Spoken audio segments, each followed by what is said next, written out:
तो बोला इसमें शक्ल देख अपनी। तो उसने उसको अपनी शक्ल देखी। वो बोला मेरी तरफ देख। उसने फिर उसकी तरफ देखा। ने बोला नो बता तू इन बकरियां बन रहा है मेरे बच्चा, इन बकरियों के बीच में रह गए कि तू शेर का बच्चा। हम और हमारे साथियों की आदत शायद यार शेर वाली हो गई थी, बकरियां में रह रह के अपने आप को बकरी समझना शुरू हो गए थे। और तुरंत वाली बात नहीं होनी चाहिए। लोग कहते थे जी किसान आंदोलन में जी नो कहें लोग इस्तीफा नहीं देता। इसी तरह का कदम सिरसा के एक भाई ने जो उठा लिया था, मसां सी इज्जत बची थी। आप सभी साथी आज जो यहाँ आए हैं, एक और मकसद भी था कि जो 2 अक्टूबर की मेरी आवाज सुनो नाम से रैली चौधरी वीरेंद्र सिंह के साथियों द्वारा आयोजित की गई, उसकी जो अपार सफलता मिली, उसके लिए आप सभी का आभार व्यक्त कर सकूं, आप सभी का धन्यवाद व्यक्त कर सकूं, वो भी एक उद्देश्य था आज आपके बीच में आने का। और मैं आप लोगों का बिल्कुल मन की गहराइयों से ये बात कहना चाहता हूं, क्योंकि बहुत लोगों को ये संशय था, बहुत लोगों को शक था कि ये जो रैली का आयोजन चौधरी वीरेंद्र सिंह और उनके साथियों ने करने का प्रयास किया है, ये सिरे चढ़ेगा नहीं चढ़ेगा, चढ़ेगा तो कितना चढ़ेगा, कामयाबी होगी नहीं होगी। मैं इस बात का जिक्र इसलिए कर रहा हूं क्योंकि ज्यादा जो विचार था वो लोगों का ये था, खासतौर पे हमारे जो साथी हैं सारे, उनका विचार ये था जी क्यों पंगा ले रहे हो, रहने दो। एक कमजोरी का भाव जो था वो आया हुआ था। अब उसका कारण जो भी है, मेरे से ज्यादा आप समझदार हैं कि किस वजह से कमजोरी का कारण था, किस वजह से कमजोरी का भाव था। लेकिन जब चौधरी साहब ने सबको स्पष्ट कर दिया कि 2 अक्टूबर को यह रैली मैं करूंगा और तुम साथ दो तो भी ठीक है, ना दो तो भी ठीक है, इसको हम जरूर करेंगे, लेकिन जिस प्रकार से आप लोगों ने उसके बाद उसके अंदर अपना पूरा कहते हैं कि जान मार दी और जो कामयाबी उसको दिलाई वो अभूतपूर्व है। मेरे पिताजी से मेरी बात हो रही थी, मैंने पूछा कि जी आप खुद कहते हो कि अपने 50 साल के राजनीतिक जीवन में करीब 13 या 14 इस प्रकार की बड़ी जनसभाएं की हैं, तो ये जो 2 अक्टूबर वाली थी इसको आप कौन सी गिनती में डालते हो? तो उनका बड़ा स्पष्ट जवाब था कि एक तो जब मैंने कांग्रेस तिवाड़ी बनाई थी, उस समय जो जींद में एक आयोजन किया गया था जिसमें देश के बहुत बड़े बड़े नेता आए थे, अर्जुन सिंह, एनडी तिवाड़ी और उस स्तर के नेता उसके अंदर आए थे, करते सबसे बड़ी तो थी वो। और उसके बाद जो सबसे बड़ा आयोजन था, जो मेरी आवाज सुनो 2 अक्टूबर को हुई है, वो उसके बाद सबसे बड़ी मेरी जो रैली है वो है। और इसकी अहमियत उन पिछली रैलियों की बनस्पत ज्यादा इसलिए है क्योंकि ये वाला जो आयोजन था, इसमें हमारे पास हमने ना तो ये किसी पार्टी के झंडे के तहत किया, ना किसी पार्टी के निशान के तहत किया, ना कोई बहुत नेता लोग इकट्ठे करके बुलाए कि उनके नाम से लोगों को बुलाया जाए। ये कार्यक्रम जो था ये बिल्कुल पूर्ण रूप से सभी वो साथी जो चौधरी वीरेंद्र सिंह के साथ जुड़े हुए थे, कोई चाहे 1 साल से जुड़ा हो, कोई 10 साल से जुड़ा हो, या श्रवण जी वर्गे जैसे 40 साल से जो साथ लगे हुए हैं, वो सारे के सारे जो हैं ये उनकी मेहनत से ये आयोजन इतना कामयाब हुआ। और एक मेरे पिताजी के साथी जो उनके साथ करीब 1987-88 से, तो मेरे को पता है, हो सकता है उससे पहले से भी जुड़े रहे हों, तो वैसे तो वो अपना कुछ समय से राजनीति वगैरह से एक हिसाब से संन्यास लेके अपना बिजनेस वगैरह करने लग गए थे, लेकिन जब इस आयोजन की बात आई तो वो उसमें पूरा 1 महीना उन्होंने लगाया।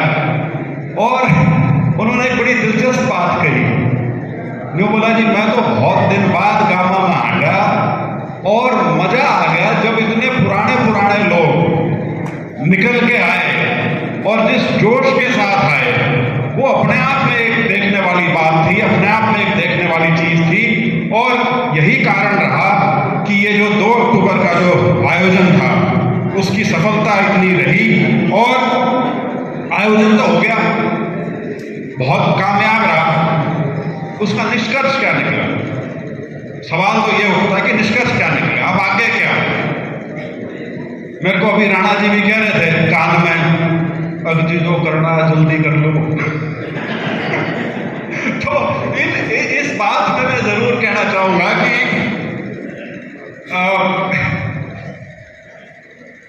इसी तरह से चर्चा हो रही थी तो बहुत साथी इसी तरह का मत रख रहे थे अपना अपना। तो जो साहब ने एक बात कही, यूं बोला जो सारी की सारी राजनीति तुरंत फैसला लेकर करोगे तो तुरंत निपट लोगे। राजनीति कोई ऐसी चीज नहीं है जो आज शुरू करी और वो आपका सोचने का जो दायरा है वो सिर्फ कुछ दिन या कुछ महीने तक सीमित हो। एक बहुत लंबा राजनीतिक जीवन रहा है और वो इतना लंबा राजनीतिक जीवन रहना, आप कभी सोच के देखिएगा प्रदेश में या देश में कितने ऐसे लोग हैं जो मुख्यमंत्री नहीं बनने के बावजूद भी 5 दशक तक राजनीति में सार्थक रहे हैं। कभी सोच के देखना, आप उंगलियों पे नहीं गिन पाओगे लोग इतने कम हैं जो 5 दशक तक और एक उस प्रकार की राजनीति की है जिसमें सफाई थी, जिसमें ईमानदारी रही है, जिसके अंदर किसी प्रकार का छल कपट नहीं रहा, जो बात की है स्पष्ट की है, लोगों के बीच में की है, अंदर खाते या बंद कमरों के बीच में राजनीति नहीं की, हमेशा खुले में की। मेरे को अभी भी बचपन की कई बातें याद, एक सुनाता हूं आपको। मेरे पिताजी किसी बड़े नेता से मिलके आते तो मेरा वैसे तो पढ़ाई लिखाई में रहता था, मेरी कोई उस तरह से मैं जुड़ा हुआ तो नहीं था, लेकिन थोड़ी ये उत्सुकता तो रहती थी कि क्या बात हुई। तो मेरी माँ क्या लगती कि वो मिल के आया है, कौन सा आदमी सबसे पहला मिल गया होगा ना इसने गेट पर, उसने सारी सुना दी होगी। तो कभी भी उन्होंने अपनी राजनीति अपने अंदर रख के नहीं करी, हमेशा खुले में की है और बेबाक तरीके से की है। कुछ लोग कहते हैं जी उसका बहुत नुकसान भी हुआ होगा। इतना लंबा जब जीवन होता है तो जो बही खाता जब आप मिला के देखो तो एक तरफ नुकसान की लिस्ट होती है, एक तरफ फायदे की लिस्ट होती है। लेकिन जो मैंने शब्द इस्तेमाल किया 5 दशक तक सार्थक रहना, उसका कारण ही यह है कि जो साफ गोई के साथ और ईमानदारी के साथ जो एक राजनीतिक जीवन निभाया है, वही कारण था कि ये जो 2 अक्टूबर की रैली थी, इसमें वो सभी साथी जिनको बड़ी एक मायूसी का भाव हुआ था, जिनमें एक बड़ी कमजोरी का भाव हुआ था, वो सारे के सारे उसके अंदर निकल के आए और इतना बड़ा आयोजन वो हुआ। एक मैं आपके साथ एक कहानी जरूर बयान करना चाहूंगा, मैंने खुद वह नई सुनी है, मेरे को बड़ी पसंद आई। वो कहानी ये है कि एक गडरिया था, अपनी भेड़ों के साथ जंगल में पहाड़ में उनको लेकर चराने लेकर जा रहा था।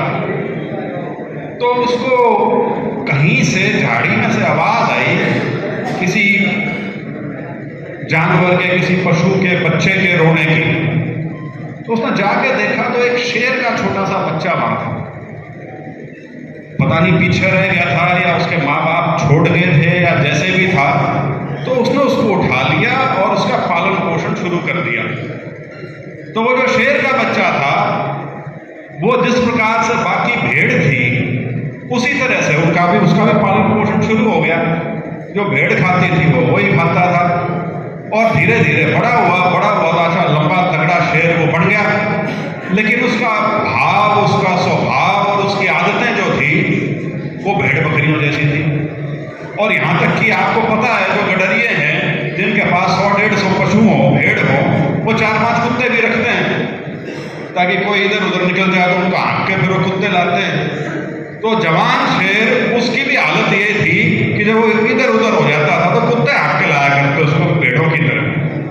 तो एक दिन यूं ही जंगल में जा रहे थे तो पहाड़ी पे से एक बड़े शेर ने देखा कि आज तो मेरे खाने का प्रोग्राम ठीक बन रहा है, पूरा भेड़ों का झुंड है वो इसने। लेकिन जैसे ही वो आगे बढ़ने लगा तो उसकी नजर पड़ी, उसके बीच में झुंड में तो एक बहुत लंबा तगड़ा ठाड़ा जवान शेर भी चल रहा है। तो बितक गया। फिर उनको कुछ दूर तक उनके पीछे पीछे चलता रहा। फिर उसको समझ में आई कि जो जवान शेर है ये तो शिकार करने आया ही नहीं हुआ, ये तो इनके साथ चल रहा है। और उसको कुछ आभास हुआ कि जरूर कहीं ना कहीं कोई गड़बड़ है। तो फिर वो ऊपर से नीचे उतरा पहाड़ी से, और जैसे ही उसको आते देखा तो सारी भेड़ भाग ली, और गडरिया भी भाग लिया, कुत्ते भी भाग लिए सारे। और वो जो जवान शेर था वो भी भागना शुरू हो गया। तो इस बड़े शेर ने, बुजुर्ग शेर ने उस शेर को पकड़ा, जवान वाले को, और वो बहुत डर गया। उसको बिल्कुल अपनी मौत नजर आनी शुरू हुई सामने। और वो बोला जी मेरे को माफ कर दो, मेरी जान बख्श दो। वो बड़ा हैरान हुआ, बोला यार तू बात क्या कर रहा है, तू इतना जवान तगड़ा शेर और तू मेरे से डर रहा है, मेरी तो उम्र तेरे से बहुत ज्यादा है। तो बोला जी मेरे से कोई गलती हुई हो तो मैंने माफ कर दो, वैसे मैंने गलती कोई करी नहीं है।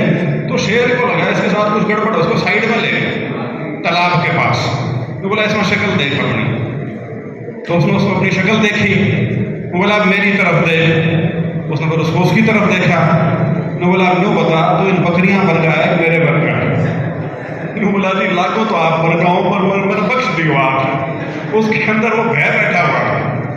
तो फिर बोला चल मेरे को तू अपनी आवाज निकाल के दिखा, दहाड़ के दिखा। तो बड़ा डरता डरता उसने बिल्ली जैसी आवाज निकाली।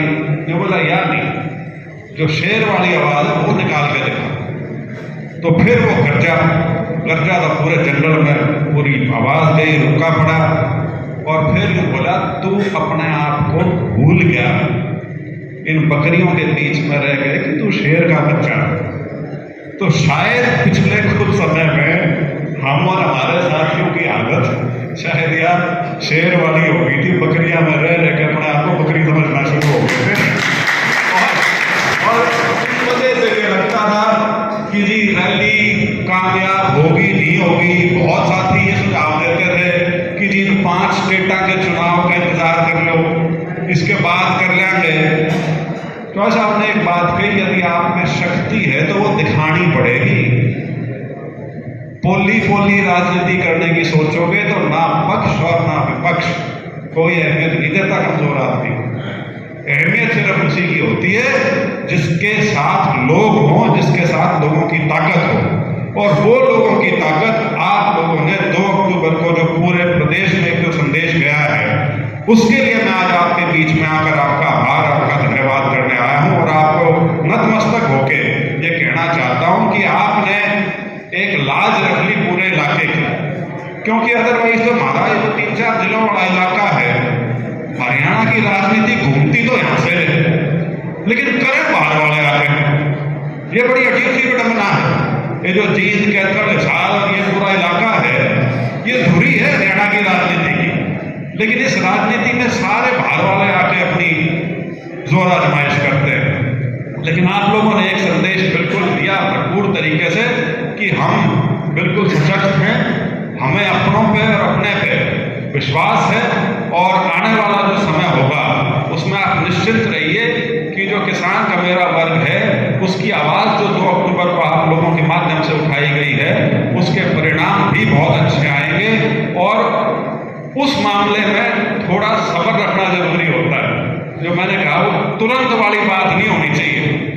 मेरे को अभी भी याद, कई लोग कहते थे जी किसान आंदोलन में जी लोग इस्तीफा नहीं देता। तो मैं तो वैसे भी नया था, MP बना, सारा साल भी नहीं हुआ था मैंने। तो मेरे को एक मेरे सीनियर सांसद ने एक कहानी सुनाई, छोटी सी है। जो बोला जी SYL के मुद्दे पे, बहुत पुरानी बात है, 70 के दशक की, एक बहुत महिला MLA होती थी, उसने जोश जोश में आके और इस्तीफा दे दिया। वो दिन था और जब तक वो गुजरी उनको पद मिले, वो गवर्नर भी बनी लेकिन MLA नहीं बनी दोबारा। तो बहुत ऐसी चीजें हैं जो आदमी को सोच समझ के कदम उठाना चाहिए। इसी तरह का कदम सिरसा के एक भाई ने भी उठा लिया था, मसां सी इज्जत बची थी, नहीं तो कभी काम हो गया था। तो कई बार क्या होता है, किसी चीज का खास तौर पर साथियों की वजह से शोर इतना ज्यादा हो जाता है कि आदमी एक साफ गोई के साथ सोच नहीं पाता। लेकिन मैं फिर भी आपके बीच में आज आया हूं तो यही कहने आया हूं कि आप बिल्कुल निश्चिंत रहें। जो जन भावना है और जो भावना उस दिन उस रैली में इतने बड़े जनसमूह ने जो व्यक्त की है, जिसकी एक मैं कहूंगा झांकी चौधरी साहब ने अपने भाषण में दिखाई थी, वो आगे अब क्या परवान चढ़ेगी, 1.5-2 महीने का खेल है सारे का सारा। उसके बाद सारी की सारी स्थिति जो है वो सबके सामने स्पष्ट हो जाएगी और जो एक जन भावना है, मुझे पूरा विश्वास है उसी अनुसार फैसला लिया जाएगा, जिसके अंदर जन भावना भी होगी और राजनीतिक विवेक भी उसके अंदर शामिल होगा। तो इन्हीं शब्दों के साथ में एक बार पुनः आपका जो साथ समर्थन रहा उसके लिए मैं आप सबका बहुत आभारी हूं। और एक और मैं आपको अंत में एक चीज कहना चाहूंगा, ये जो आयोजन था, आप शायद जानते होंगे कि हमारे जो साथी हैं उनमें कोई लंबा चौड़ा कोई धनाटे व्यक्ति नहीं है, सारे साधारण से लोग हैं, या तो किसान वर्ग से हैं या कमेरे वर्ग से हैं या कुछ ऐसे हैं जिन पर 5-10 किलो जमीन होगी, इससे ज्यादा का बहुत नहीं है ज्यादातर हमारे साथ जो लोग लगे हुए हैं। और ये रैली रुली जो है, जो आजकल बड़ा महंगा सौदा हो रहा है, जो पहले की तरह तो रहा नहीं कि ट्रैक्टर ट्राली भरी और दरिया में आगे बैठ गए लोग, अब तो पूरा ताम झाम करना पड़ता है, पूरा जमाना पड़ता है।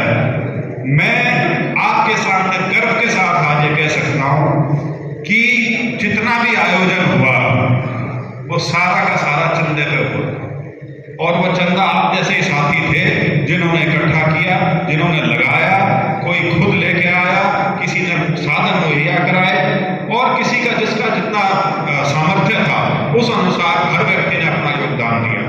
तो इन्हीं शब्दों के साथ आपका एक बार पुनः बहुत बहुत आभार, बहुत बहुत धन्यवाद।